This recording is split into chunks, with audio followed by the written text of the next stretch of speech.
Hello and welcome to Theme Park Information. In today's show we're going to be talking about Tivoli Gardens. Now this is located pretty much in the middle of Copenhagen, Denmark. It's the first time I've ever been to the park or the city. It's extremely accessible. The main central station is literally across the street. Plenty of buses, there's car parks, stuff like that. It's very accessible. I walked to the park. I was staying at my hotel, was really close by. And I will say, for the most part, I was actually really impressed. My biggest takeaway, there's two things. Thing number one is gutted that I think it's Dimon was closed. It should be opening sometime in June 2026, depending on when you're watching this. And that was really gutting because I do really feel that second ride or second major coaster was super needed on the day I was there.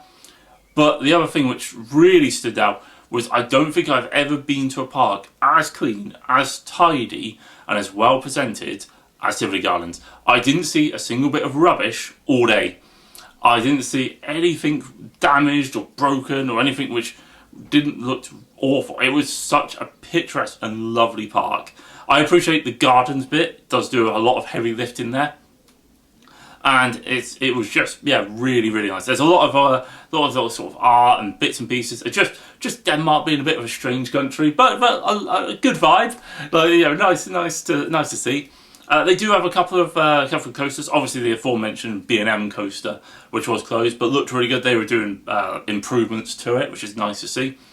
They have a traditional brakeman operated wooden roller coaster, which was actually a lot more fun than I thought it was going to be. Really good to enjoy one of those. They have a power coaster, which was okay.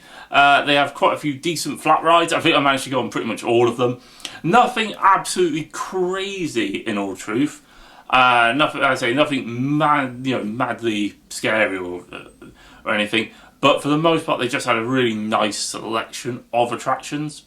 I'd say you've got like a really good drop tower, you've got a couple of really good spinning rides, a couple of really good other flat rides. Food at the park was actually really quite good.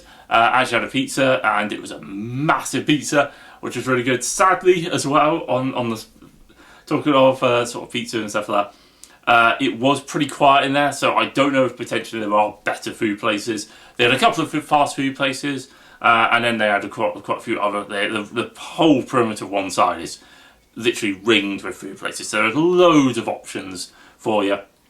I just thought that'd be the best sort of like one where it wasn't something I'd had for a while, so I was like, yeah, I'll go there. I really enjoyed it.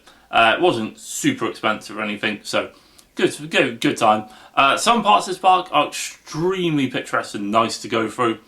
I can't help but feel that the weather did let me down slightly.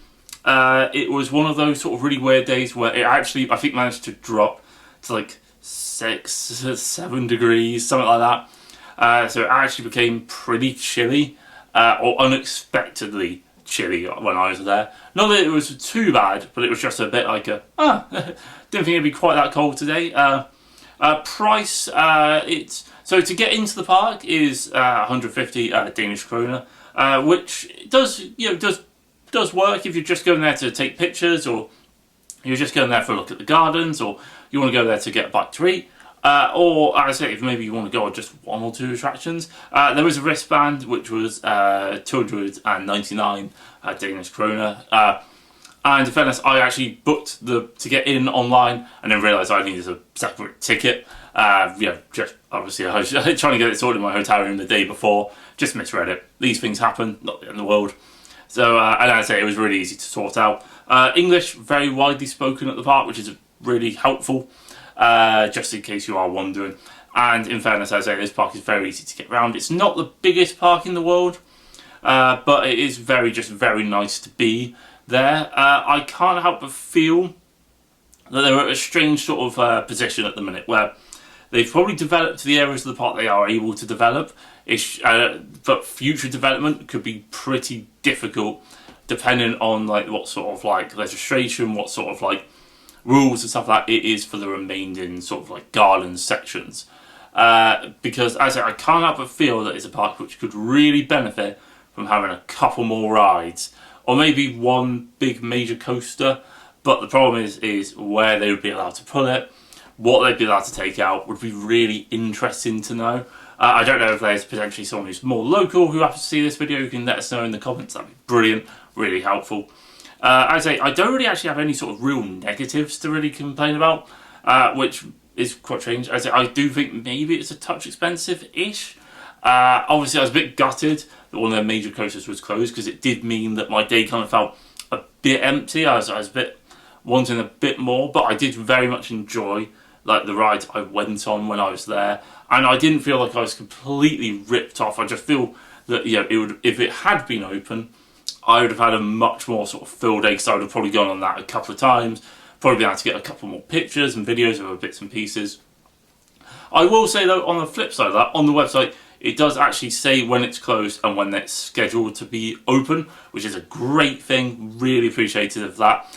And also, as a slight extra thing, they have a large sort of like Sky Starflyer, one of the sort of tower rides where you spin round.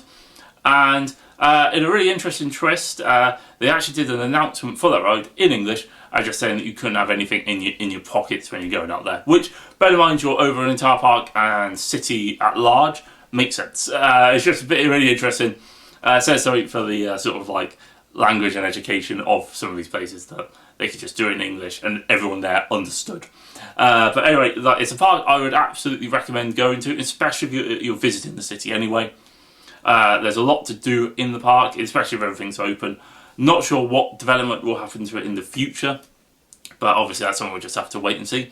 Anyway, don't forget to like, comment and subscribe for more content. I'll catch you guys on the next one.